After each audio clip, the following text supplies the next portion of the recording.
2 दिन बाद एक मुस्लिम तंत्र मंत्र वाला मिला। माँ और पापा को उस तांत्रिक ने कुछ भभूत पढ़कर दी, जिसे विनी के कमरे में छिड़कना था और घर के बाकी हिस्सों में भी छिड़कना था। किसी तरह विनी की नजर से बचाकर सारे घर में भभूत छिड़क दी गई। उस रोज कई साल बाद विनी ने अच्छी तरह से खाना खाया, 1-2 बार मुस्कुराई भी। माँ को तांत्रिक पर अटूट विश्वास हो गया था। अगले कुछ दिन हमारे लिए बेहद सुहाने रहे। विनी हमारे बीच कुछ देर के लिए आकर बैठती और 1-2 बार मुस्कुराती भी। उसके ठीक होने की उम्मीद भी बन सी गई थी। पापा ने तांत्रिक को विनी की हालत में हुए सुधार की जानकारी दी तो वो आत्मविश्वास से भर उठा। अगले दिन उसने हवेली में आकर पूरे घर को बाधा मुक्त करने का आश्वासन दिया। माँ ने तांत्रिक के कहे अनुसार सारा सामान पहले ही तैयार कर दिया था। तय समय पर वो हवेली पहुंचा। तंत्र की सारी तैयारी करने के बाद ओझा ने विनी को बुलाने का आदेश दिया।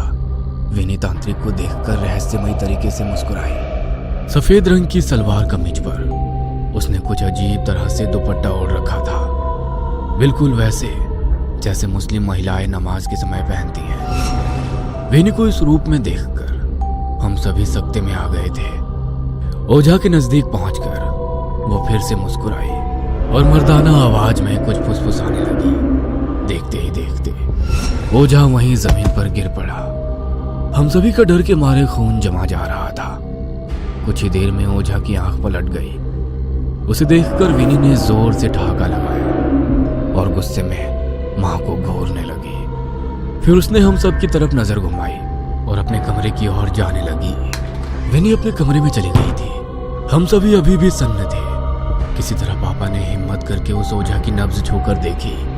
पापा के माथे पर पसीने की बूंद छलक आई। मुझे आवाज लगाकर पापा ने जल्दी से गाड़ी निकालने का आदेश दिया। ओझा की टूटती छूटती सी सांसें अभी भी चल रही थी और पापा उसे मरने नहीं देना चाहते थे। अनर्थ की आशंका से पापा के हाथ पांव कांप रहे थे। हम उसे किसी तरह अस्पताल में भर्ती कराकर रात तक घर लौट आए। घर में अजीब किस्म का सन्नाटा पसरा हुआ था। मम्मी, सचिन और सोनी एक ही कमरे में सहमे बैठे थे। घर में सबकी मनःस्थिति को समझते हुए पापा ने बाहर से ही खाना ले लिया था। खाना खाने के बाद कोई भी अपने कमरे में जाने को तैयार नहीं था। किसी तरह सोनी को माँ पापा के पास सुलाकर मैं और सचिन अपने कमरे में लौट आए।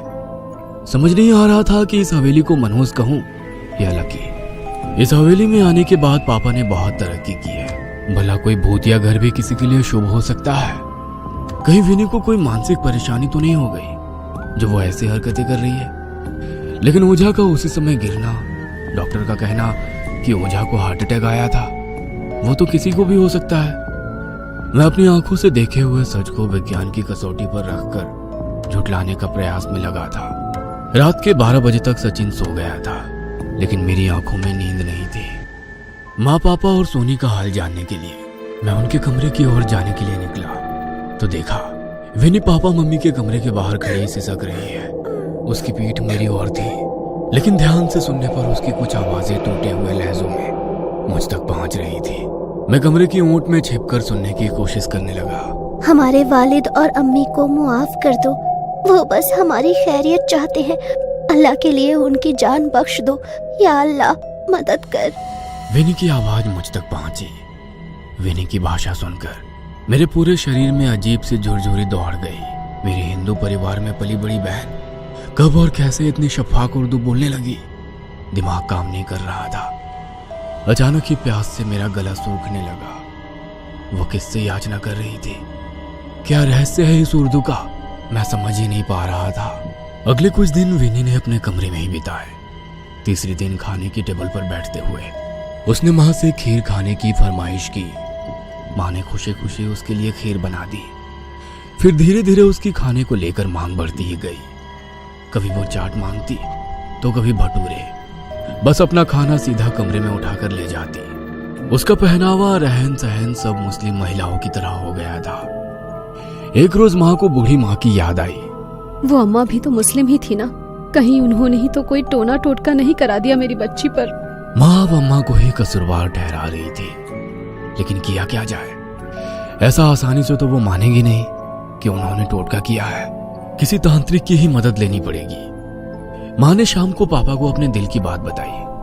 मैं अभी हॉस्पिटल से उस ओझा को देख कर आ रहा हूँ। उसके आधे शरीर में लकवा हो गया है, जुबान टेढ़ी हो चुकी है, कुछ भी बोलने या चलने फिरने की हालत में नहीं है। मुझे देखकर वो अजीबोगरीब घेघे जैसी आवाजें निकालने लगा। मुझे नहीं लगता अब कोई भी तांत्रिक इस हवेली में आना चाहेगा। फिर भी मम्मी के कहने पर अपनी बच्चे की सलामती के लिए पापा कहीं तांत्रिकों के पास भटके, किंतु कोई भी मदद को तैयार नहीं हुआ। 2 महीने बीत गए थे। हम सभी निराश हो चुके थे। पापा ने बहुत कोशिश की उनका ट्रांसफर हो जाए, लेकिन कोई काम नहीं बन पा रहा था। ऐसा लगता था मानो हम बंद गए हैं इस हवेली में। इधर विनी की हरकतें कुछ ज्यादा ही अजीब हो गई थी। उसकी तबीयत खराब सी रहने लगी थी। 1-2 बार वो चक्कर खाकर गिर पड़ी थी। जब एक दिन उसने खाने को देखकर उल्टी की तो माँ घबराने लगी। कोई उपाय ना सोचता देखकर माँ ने बूढ़ी अम्मा के पास जाने का निर्णय लिया। किसी तरह पूछते पूछते माँ अम्मा के घर पहुंची। छप्पर का एक कमरे का मकान था। घर के सामान के नाम पर कुछ बर्तन और एक चारपाई रखी थी। माँ को देख वो थोड़ा परेशान सी हो उठी। मालकिन, कैसे आना हुआ? मुझे बुलवाया होता। अम्मा, मेरी किसी बात का बुरा लगा हो तो मैं माफी मांगती हूँ। कैसी बातें करती हैं मैडम जी? कुछ बात हुई है क्या?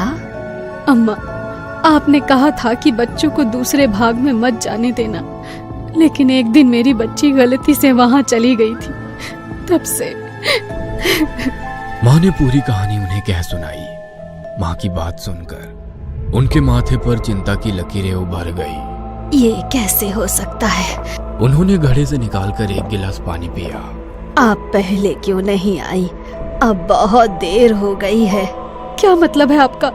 खुद को संभालिए मैडम जी। मैं जो बोलने वाली हूँ आप शायद बर्दाश्त नहीं कर पाएंगी। आपकी बच्ची पेट से है। क्या बकवास कर रही हैं आप? मैं सच कह रही हूँ। इतिहास खुद को दोहरा रहा है। ये सब पहली बार नहीं हो रहा है। लेकिन कैसे? कौन? मतलब हो क्या रहा है ये सब? मैं आपको पूरी बात बताती हूँ, आप थोड़ा धैर्य रखिए। मैं अपने अम्मी अब्बू की इकलौती संतान नहीं हूँ। मेरी एक बड़ी आपा भी थी जिनका नाम रेशम था। मुझसे अब 15 बरस बड़ी थी। तकरीबन 90 बरस पहले की बात है। अब्बू डाक विभाग में चतुर्थ वर्गीय कर्मचारी थे।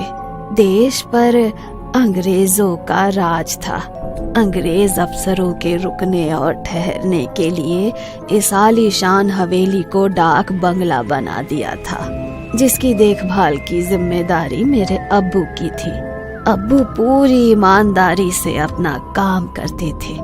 मेरे अम्मी अब्बू हवेली के जर्जर हो चुके भाग में जो आखिरी कमरा है वहाँ रहते थे। उस समय ये कमरा ऐसी हालत में नहीं था। मेरी 13 वर्षीय आपा भी उसी कमरे में उनके साथ रहती थी। धीरे धीरे आपा गुमसुम सी रहने लगी। फिर बाहर आना जाना भी बंद कर दिया और अकेले कमरे में बंद रहने लगी। अक्सर वो रात को दीवारों को देखकर अजीब अजीब सी आवाजें निकाला करती थी। कभी बैठे बैठे रोने लगती तो कभी हंसने लगती। मेरी माँ को आपी के जन्म के बाद कोई बच्चा नहीं हो रहा था। इसी हवेली में आने के 2 साल बाद अम्मी की कोख फिर से हरी हो गई। उधर अंग्रेजी सरकार से हवेली की देखरेख के नाम पर मोटी रकम आने लगी। उस दौर में जब हर ओर गरीबी और भूखमरी फैली हुई थी, हमारे घर में अन्न धन की भरमार थी। ऊपर से रहने के लिए आलीशान हवेली। अम्मी अब्बू खुद को भाग्यशाली समझते और अपनी किस्मत पर रश्क करते। उनके जीवन में सिर्फ एक कष्ट था और वो था आपी का यूं दिनों दिन बदलता व्यवहार। अब्बू आपी को कई बार मौलवी और ओझा के पास भी लेकर गए, लेकिन उसकी हालत में सुधार नहीं आया।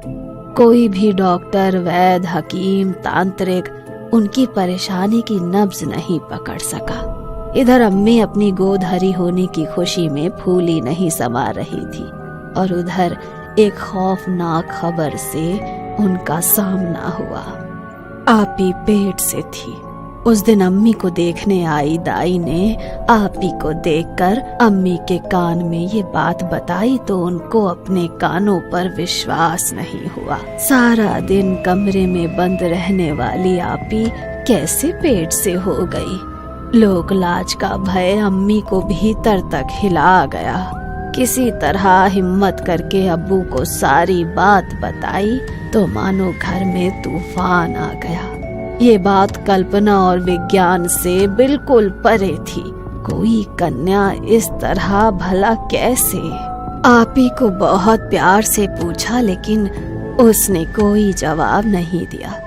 अब्बू के गुस्से और मार के सामने भी आपी की जुबान नहीं खुली। कोई और उपाय ना सूझा तो आखिर में गांव के एक बुजुर्ग को अब्बू ने सारी बात बताई।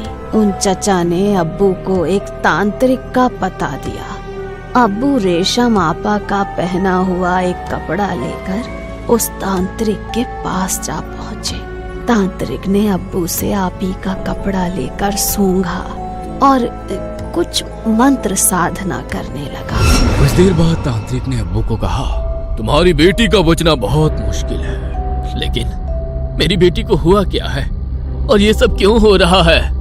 तुम्हारी बेटी पर किसी भूत प्रेत या आत्मा का साया नहीं है। अगर ऐसा होता तो मैं शायद तुम्हारी बेटी को बचा भी लेता। मतलब तुम्हारी बेटी के जिस्म को एक जिन्न ने अपने काबू में कर रखा है। जिन्न बहुत शक्तिशाली होते हैं, उन्हें रोकने की ताकत इंसान के पास नहीं है।